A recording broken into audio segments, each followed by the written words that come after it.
Welcome back to Digital Logic and Computer Architecture course.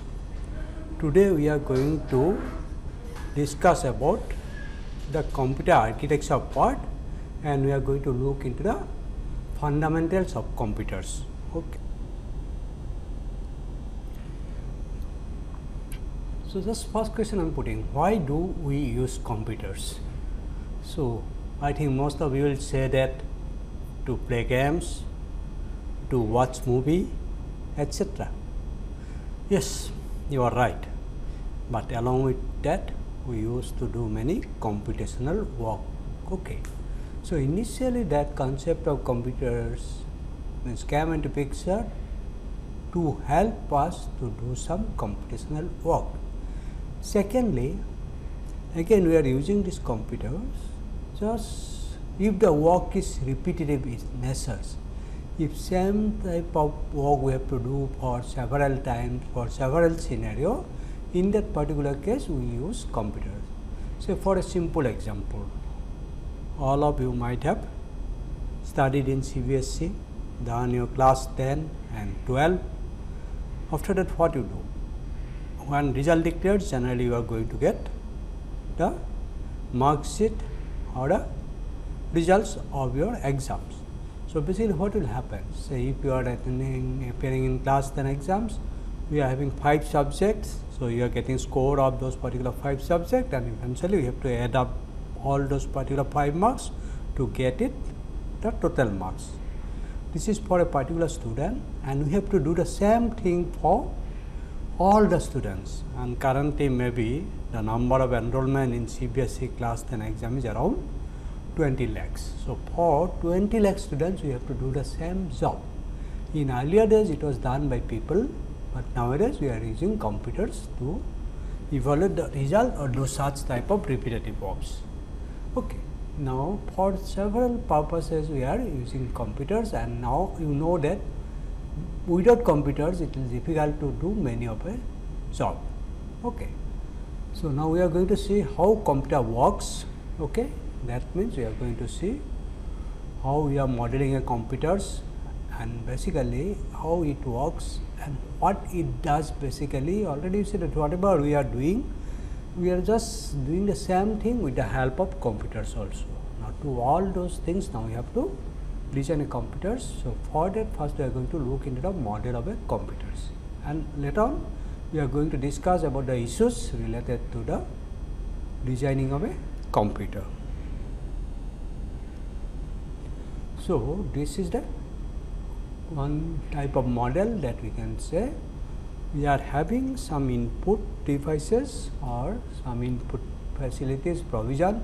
With the help of we used to give the input, then we store this particular input some memory element. Okay.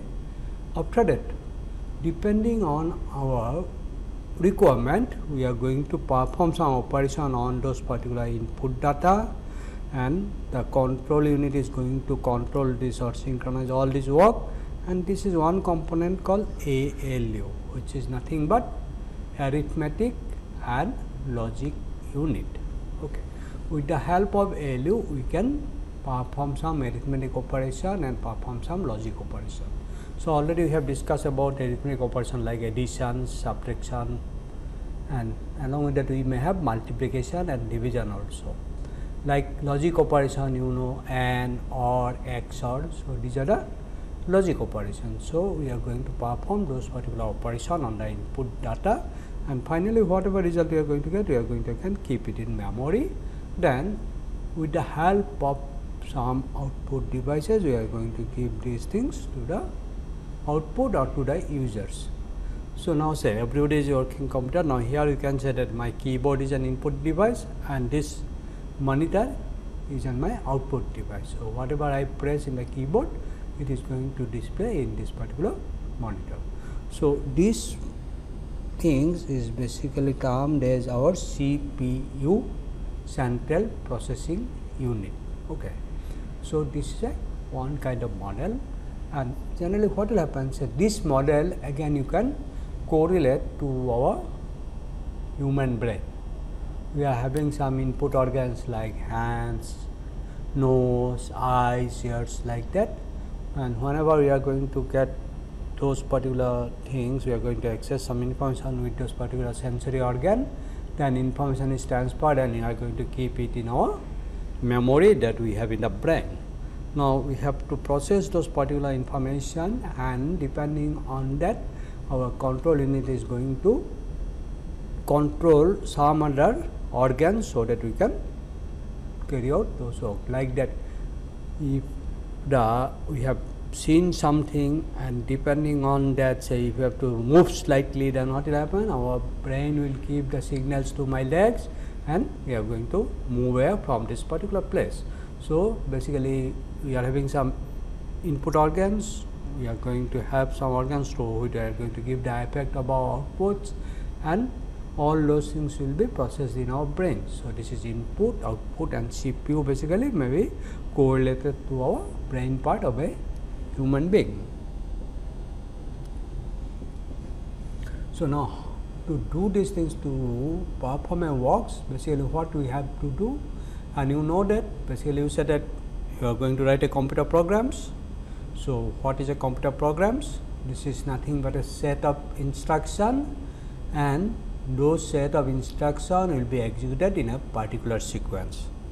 So, what sequence we are going to set or going to put, basically it is known as your one procedures and method, or sometimes we are going to say this is the algorithm to solve this particular purpose. So, now we have to keep all those information in our computer, and where we are going to keep those information in a memory, or we know that we are having that memory. So, for that what generally we are going to keep, one is we are having one component called OS, operating system. I think you know about these things, all of you are using it. It is basically we say Windows system, Linux system, Unix system, like that.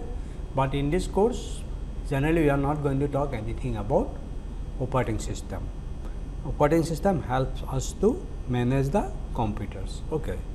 Now, after that in memory we are going to keep our program. Say if okay, I will explain it so that you can understand it. Say when we are going to watch a movie, then you have to take help of some software, which is basically you can talk about the media players. So, when we are going to run this media player, then we have to keep this particular media player in my memory. And secondly, when we are going to see a movie, I think you know that for that particular movie you are having a video file, maybe .mvi file or maybe some other format. So, we are going to play this particular movie with the help of media player, then we have to store this particular video or movie also in our memory. So, this program media player is a program, and data used by this program is nothing but the video file or that particular movie. Okay. So, this is the way we can think, and we have to keep those information in our memory. Okay, so here I am giving an analogy. So, in human beings we are having a body, so that body will be correlated to a hardware part, and with only hardware you cannot do much work. So, for that we need software, and generally software can be treated as a life of a human being. So, some of the softwares that I have mentioned over here is like operating system, compiler, editors, like that. These are basically system tools. Okay. We need those particular tools to help us to get the exact product, and with the help of this we are going to create some solution. Okay. So, this is the way we can look into it. Okay. So, we are going to see how we are going to place those components and going to build a computer. So, now we are talking about the software. To build a software we need some help, or we need some tools. So, for that this programming language is coming into picture. So, already you are accustomed with some programming language like called say C, C++, Java. Nowadays you talk about Python and all those things. So, these are called generally high level language, and we say these are the user readable and understandable format, but this is not for our computers. Already I said that computer is a digital device, and it can understand only the level of electrical signals, and for our convenience we just represent those things with the help of 0 and 1. So, whatever we are writing in your high level language, it is for user readability and for our understanding, but this is not for computers. But eventually we have to convert it to a machine readable format, and that format will be loaded into the computer. So, basically whatever we are saying, this is the program. So, this is the machine readable format, and most of the time you say this is the executable file. So, in this particular case what will happen, we have to convert it and we say this is the machine language. This is nothing but sequence of zeros and 1. But during the evaluation process, initially that machine comes and we know about the machine language, but to make the job easier to the users, that another level of programming comes, which is basically assembly level programming. Or assembly language is nothing but an one-to-one mapping of your instruction in the machine to the assembly code. So, we are having an instruction say add of 2 numbers. So, for that we may have this particular add. So, this add we understand it, but machine won't understand it. So, we are having a particular code, we will give this particular code, so that by looking into the code, machine is going to perform the addition. So, from machine level we are coming up one level higher abstraction, and instead of writing the machine code, we are going to say add, move, multiplication, division, like that. Only one-to-one correspondence between the instruction in my machine to an assembly mnemonics. And to make our job more easier, so that we can write in conventional way, we are coming to this particular high level language. So, we write our program high level language, but for that, since it is not machine understandable, so we need some tools. So, here we talked about the compiler. So, this is another software. With the help of compiler, we are going to compile that program and we will convert it to the machine readable format or a machine code, or we say the executable code of the program. Okay. So, this compiler is also a software, it is a program. With the help of this particular program, what we used to do, we convert a high level program to a machine executable code.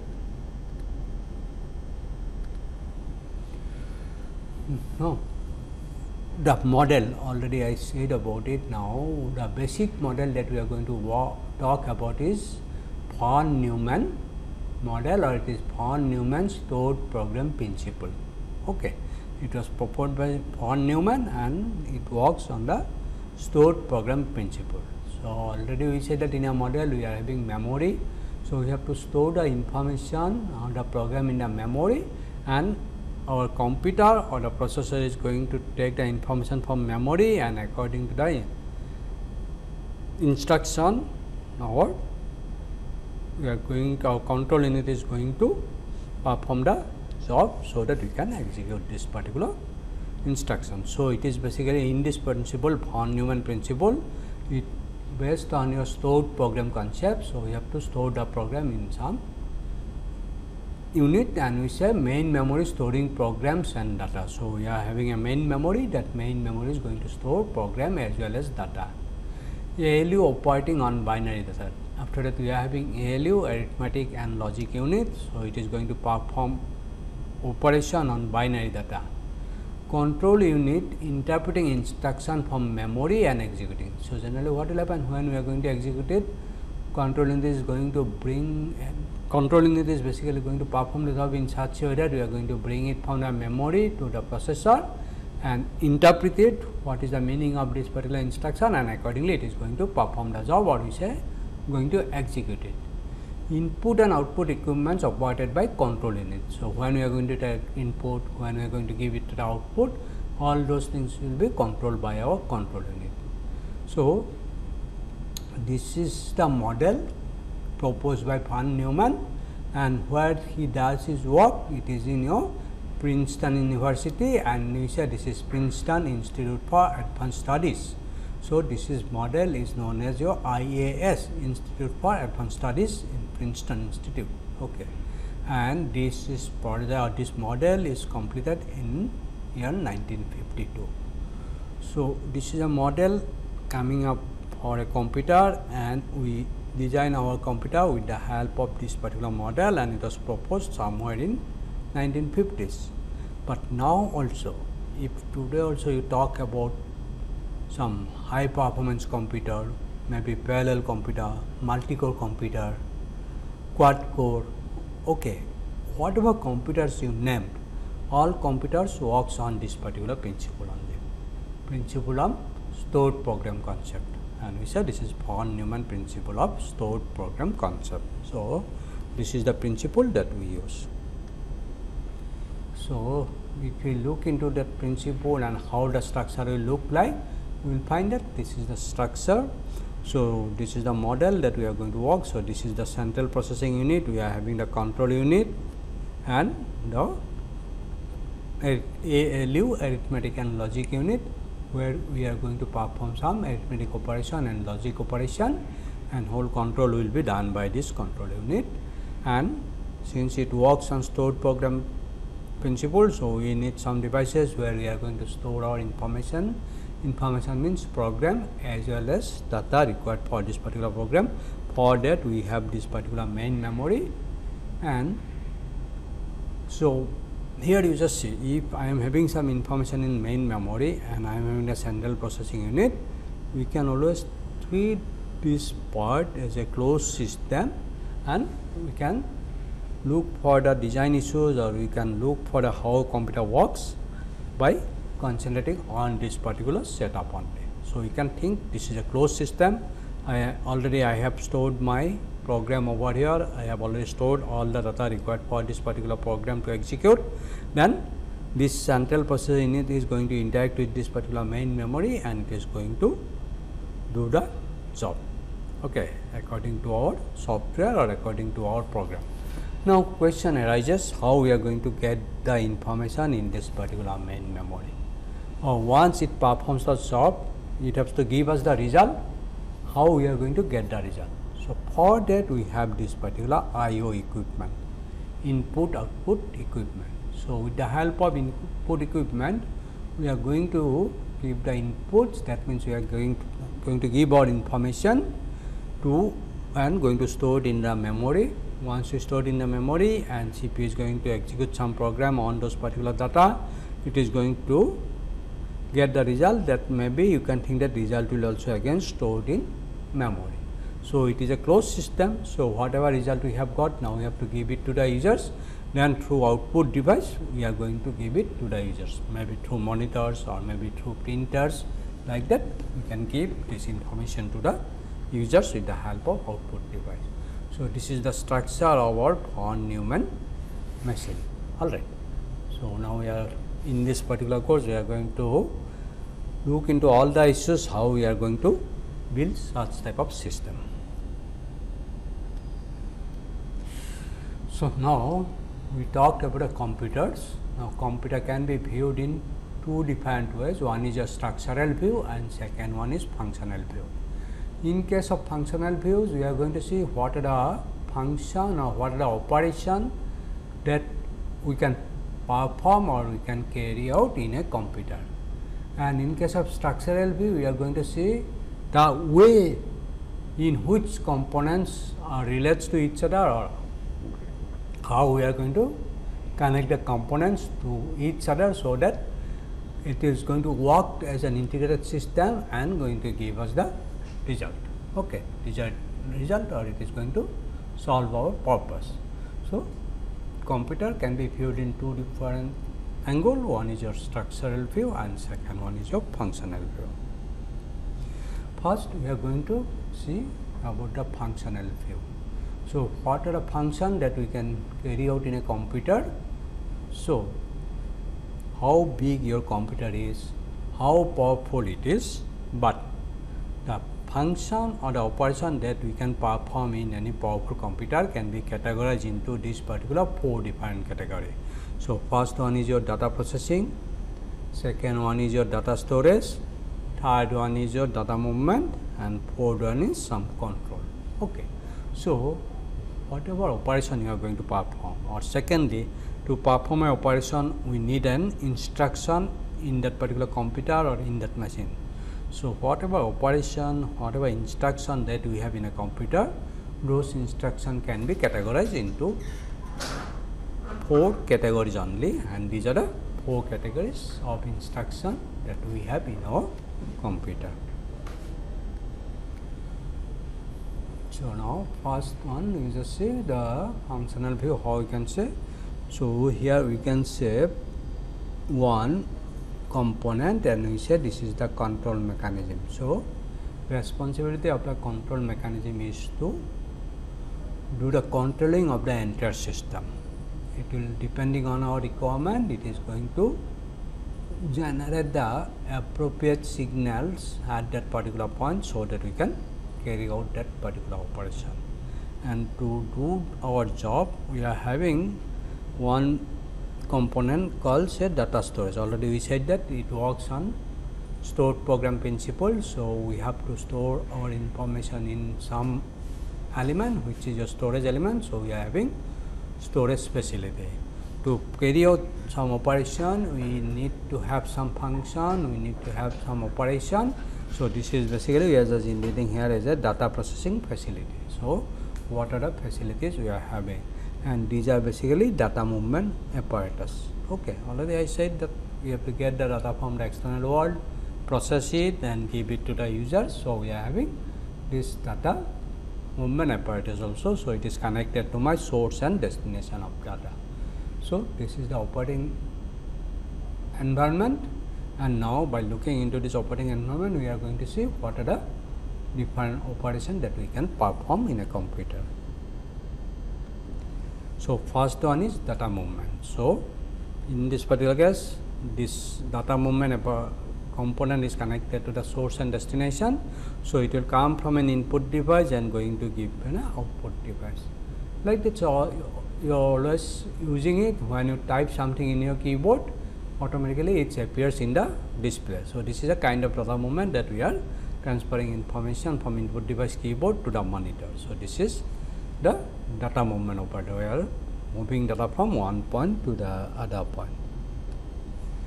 Second one is your storage. Okay, in this case what will happen, we are having a storage element inside our computer. So from input device we are going to bring the information and going to put into the storage element, or maybe from storage we are going to give it to the output device. So this is the movement of the operation that we are having, and this is basically class of storage operation. Third one is your processing from to storage. So in this particular case, so it works on stored program principle. Already we have keep our information in the storage element. Now my processing element, what it does, it brings the information from the storage, does its processing work and give the result and put it into the storage. So this processing element may be a part of my processor, or we say this is CPU, central processing element. So this is third kind of operation that we have, which is your processing to or from storage. And the operation is processing from I/O devices. So basically here what will happen, we are going to take the input from the input devices, it process it and going to give it to the output devices. Okay.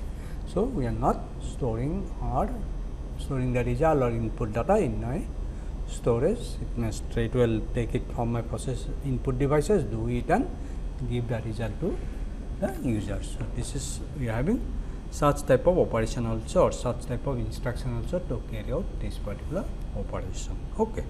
So this is the way we are having, and to for do some work we can have some control instruction also, which is going to manage the entire system. We will see why we require that control instruction while we are going to discuss about those particular issues. Now we will talk about the structural view about computers. So here we are just going to do it in a top down fashion. Okay. Just see what will happen if this is a computer. I will just treat these things as a computer, or maybe you can talk about your complete CPU. So in this particular case, it is connected to some peripheral devices like keyboard, mouse, printer, scanner, like that. And nowadays computers is basically connected to a computer network. So we are having this communication line also. Nowadays we are not getting, means not using computer as a standalone one. Most of the times it will be in the networks. So generally, so for that we need the network connectivity and we are having this particular communication line. So, this is the top level view. In the computers we will say the black box, it is a computer and we are having some external connection to connect the peripheral devices and to get the communication link. And generally nowadays you say these are basically USB ports. So, through USB port you can connect all the devices. Now, what we have inside this particular bubble computer, then we can expand it or explore it and we can see what are the things that we may have. If you find or if you look into the structure of a von Neumann stored program principal computer, then we will find that we are having an unit called central processing unit. We need have some input output devices and we have this particular main memory. So, you are going to get these three main components and they will be connected together through a system interconnection. So, we are having a interconnection network through which we are going to connect those particular components. Okay. Now, this is a top level we are having. If you go down to one down, then we are going to say that inside this computer basically we are having these three main components and they are connected to a system interconnection network. Now, if I want to see now what is there inside this particular central processing unit, then what will happen? And then we can explore this particular thing. So, now inside computer I am saying that memory, IO system and CPU and they are connected through this particular interconnection network. We said that is the system bus. Now, if you are going to look into this CPU, what we have inside this CPU, you will find that we are having some registers. So, these are nothing but the storage element and we know that it can store our information and already we have discussed about the registers. Okay. If we are having an n bit register, then it can store n bit of information. We are having an arithmetic and logic unit which can perform some arithmetic and logic operation. It is not login unit, it is logic basically. So, it is arithmetic and logic unit and we are having this control unit. This control unit is going to synchronize the whole operation, so that it is going to perform my job in proper sequence from starting to the end. Okay. So, for that we need this control unit. So, our job is to design this particular control unit also, and to connect the transfer information from one point to the other we need again interconnection. So, it said this is the internal CPU interconnection. So, this is internal to the CPU and here I am having another interconnection network which is basically outside the CPU connecting other components with the CPU. So, this is internal CPU interconnection. So, this is the way that we can always look into it. Now, when we come to this particular point, then you will find that now we are having inside CPU ALU, registers and control unit, they are connected through this particular internal bus. Now, what we have in the control unit, then you will find that we are having a sequential logic, maybe we have some control memory, which depend on how we are designing it. We have to store some control information, we say this is the control unit, and we have control unit registers and decoders to interpret the information. So, everything is coming in a digital form, or you can say that since we are having only two levels, everything will be, you can say that it is coming in a 0-1 format, but eventually you can say that either it is having a high signal, some high voltage say 5 volt or low voltage 0 volt. So, we have to work on those particular things and appropriately we have to decode those particular information and we have to carry out this particular form. So, inside this control unit you may say such type of arrangement or components we have. Now, in this particular course we are going to see main emphasis will be how to design this particular control unit. Other units already say register, already we have seen how we are going to build it, already we have discussed it.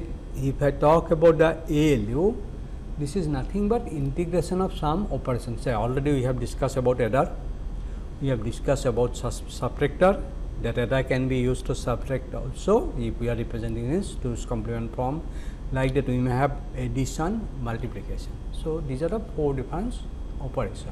Similarly, I can have say logic operation and, or, not, exclusive or, like that. So, all those operation, the circuit for all those operation would be placed inside a box, and we said this is the ALU basically. Generally this is the symbol used for ALU. So what it have? It has two input, say A and B, and it has having say result output C, and here we are going to have some select line. So with the help of those select line, we are going to select the appropriate operation. If I give input A and B and say I want to perform the addition operation, then through this particular select line I will give the appropriate signal, so that it is going to select the other circuit inside this particular area. Okay, this is the way we can check. So say resistors and ALU, these two components already we have idea. Now basic emphasis will be how to design this particular control. Okay.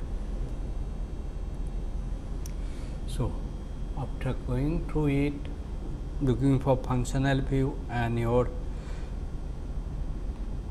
structural view, now again I am just placing this particular slide again for Neumann principle. It works. So it works on stored program principle. So we have main memory, we have ALU, we have control unit, and these are the input output equipment. So we have placed all those things together and going to build our computers. Okay. So this is the structural view, already we have discussed. Just for reference I am placing it over here. Now when we are going to look for the internal structure of our CPU, then we are going to have this particular information, or these are the components. This is the ALU. So we have some status flag, not discussed yet. We'll going to see all those things, some shifter, some complementer, and these are the arithmetic and Boolean logic operation. So this is ALU. These are the registers, which are the temporary storage element inside this particular processor, and this is control unit. So we have to design this particular control unit so that it can perform, it can control, or it can give the proper sequence what we have to do, or it will say what step we need to perform after carrying out a particular step. And inside that, these are the communication network. We are having, this is internal CPU bus, or we said this is basically data bus. It is going to transfer the information from one point to the other point. Just say that here, simple example, say in the register I am storing two values A and B. Say in two registers I have these two values.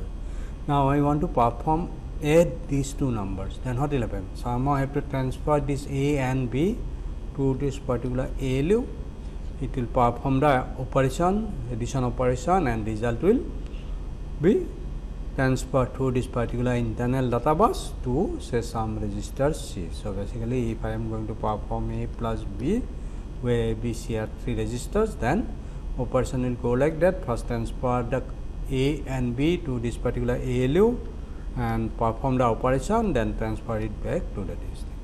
Okay, now to carry out this operation, we have to identify first that first take the contents of register A and transfer it to the ALU input point. Then transfer the input of B, contents of B, and transfer it to the second input of the ALU. So we have to perform those operations. So for that, to indicate select register A and B, we have to have appropriate signals for those selection also. Secondly, if I am going to perform addition operation, we have to give appropriate signals to the ALU that you perform addition operation on those particular input data. So we have to generate all those particular control signals at appropriate time. So that is the responsibility of the control unit, and whatever control signals we are generating, these things will be transferred through those particular control signal bus, and we said this is basically control part. Okay. So that, see, when you are going to look into the internal connection of your processor, then you are going to get two type of parts or two type of bus. One, you said a data bus or data part through which you are going to transfer the data, and second one is your control part or control bus through which you are going to transfer the control signal from one point to the other point, or maybe from control unit to the appropriate unit of our processor. So this is slightly the very top level view of our internal structure of a processor. Now we are going to, we'll see step by step how we are going to build all those things and how it is going to work properly. Okay. Now, say if we are having all those things, we know that it works in a von Neumann stored program principle, then question arises, what is a program? Okay, and what we are going to, where we are going to store. So we have seen the structure, we are having a memory device. In memory device, we are going to store our program. Now, what is a program? We say that it is a sequence of steps, or we can say sequence of instruction, because when we are going to talk about a particular computers, that particular computers can carry out some of the operations, and we say these are the instruction of that particular computer. Okay. So we can use only those particular instructions. So in a program, we are going to put those particular instruction in a sequence, and that sequence has to be proper to get the exact result. So the program is nothing but a collection of those instructions, or we said it's a sequence of steps. And secondly, for every step, either we are performing an arithmetic or logical operation, because we are having only ALU where we can perform arithmetic and logic operation.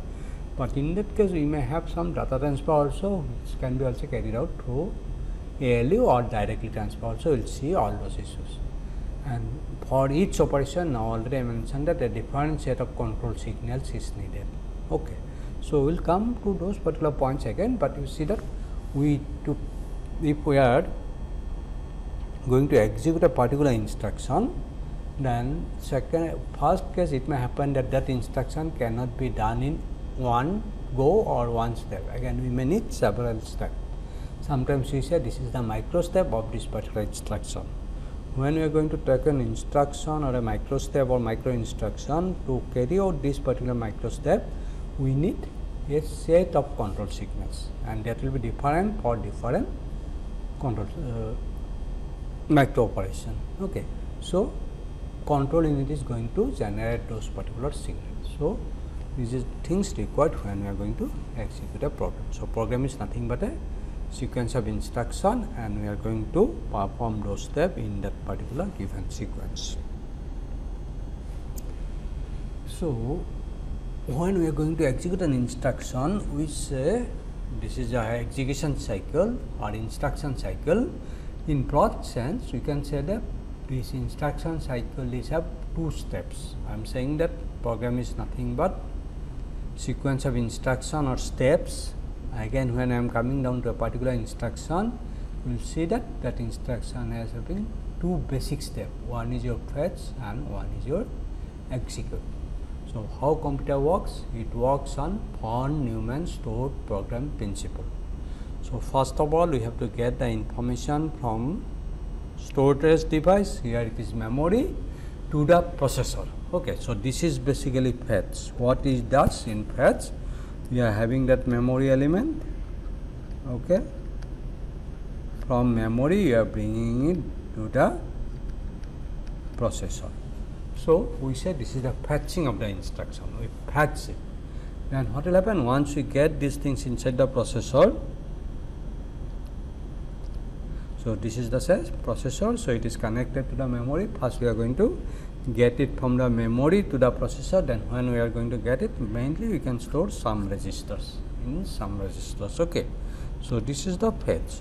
Once we fetch it, then we have to find out what instruction we are going to perform. So basically we are going to get a code of an instruction. My control unit is going to decode it, and according to the decoding, it is going to execute this particular instruction. So this is the execution phase.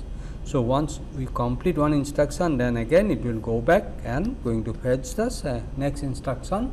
Like that, it will fetch instruction after instruction till it gets some instruction which indicate that stop the execution. Maybe you can have a stop instruction or maybe an halt instruction, then it will go to this particular halt step. Once we come to this particular halt step, then we are not going to fetch any more instructions. So in general, we can say that these are the two broad steps, fetch and execute. All right. But sometimes what will happen, this is the cycle. So we are having this fetch and execute, but sometimes it may happen that when we fetch an instruction, along with the instruction we are not getting the data, because we are fetching something, it says that now you have to perform operation addition, but on which data? That data may not be available inside my processor. Okay. So, in that particular case, we have to bring those data again from the memory. If it is inside the processor, then we can perform it, but if it is not there, then what will happen? We have to bring it from the memory. So, for that we are having those particular indirect cycle. Through indirect cycle, what will happen? We are going to bring it from memory and placing it in the processor register, then we are going to execute it. So, these are the indirect cycle that we are having. Again, sometimes it may happen that when we are going to use this particular indirect cycle and we are going to look into the main memory, and we find that that information again is not available in this particular main memory, then where from we are going to get it? Then we have to get it from our storage devices. So, inside our computer we are having storage device, you know, it is hard disk, or sometimes what will happen, you borrow some pen drive, bring something from your friend, that means information is available in your now pen drive. So, we are having those information is some storage device, now you have to bring the information from storage device to your main memory. So, to bring this information from storage device to main memory, what will happen? We have to interrupt the current execution of the program. That means we temporarily stop the program execution, and we are going to do it with this particular interrupt mechanism, and after interrupting or stopping the execution, then what will happen? We will bring the information from the storage device to the main memory. Once we get the information in our main memory, main storage element, then we will again go back and going to start executing our program. So, that is why we need these two additional steps also, or additional cycle. So, we are going to discuss all those things in this particular course. So, finally, whatever I am saying, that it is, if I refer to my previous one, then it will first fetch it, then execute it. If it is not there, okay, then what will happen? Data is not there, then it will go to indirect cycle and going to take the data from the main memory through this particular indirect cycle. But if the data is not available, then we have to bring it from some input devices. So, for that we have to use that particular indirect cycle, so that from input device you can bring the information and put it into the main memory. Okay. So, slightly in a more deeper view we are going to get it. So, in the last slide what we said, that this is the main memory, processor, and this is the IO devices, they are connected, something like that, we are having an interconnection.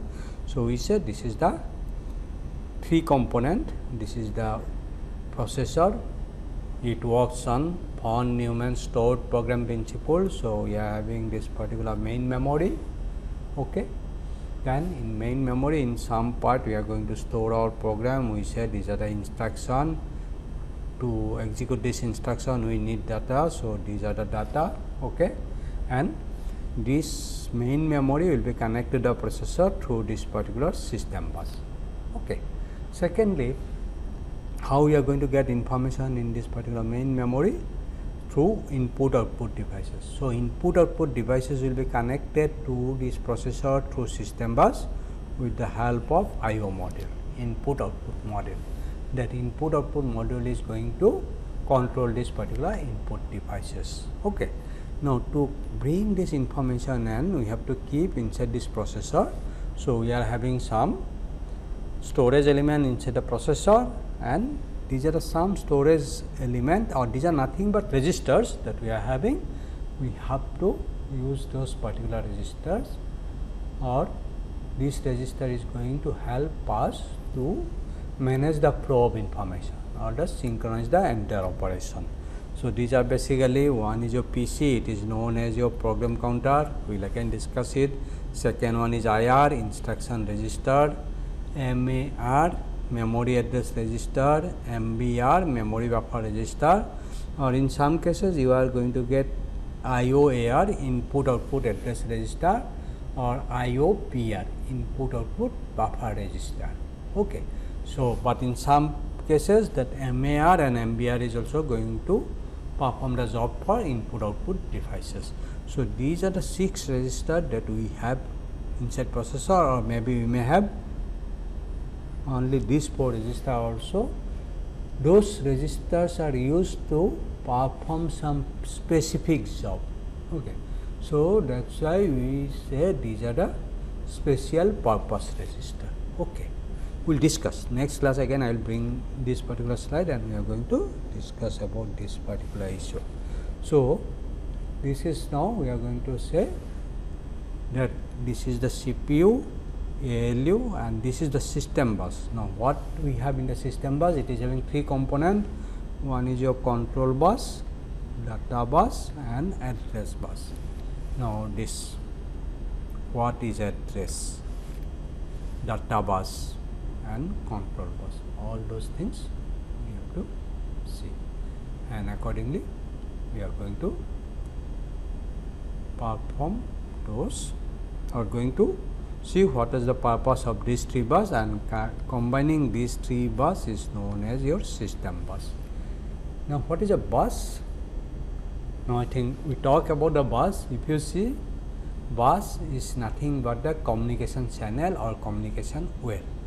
Now, if you simply think like that, I am having say 2 devices, or I can simply say that 2 register R1 and R2. Okay. Now, sir, these are 8-bit register. Then what will happen? I can transfer this particular 8-bit from one register to the other register. So, this is the connecting lines. Okay. So, through this particular data lines I am going to transfer 8 bits of information. So, I can treat this thing as this is a 8-bit data bus. So, this is the collection of communicating wire basically. So, sometimes we may have, in case of control bus, what will happen, through those particular communication link we are going to transfer the control signals. In case of data bus, we are going to transfer the data, or in case of address bus, we are going to transfer the address.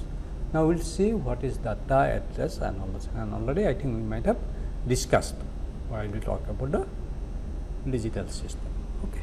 So, with this I am going to conclude my class today. Okay. Next class we are going to discuss more about the execution of a program and the uses of those particular register. Thank you very much.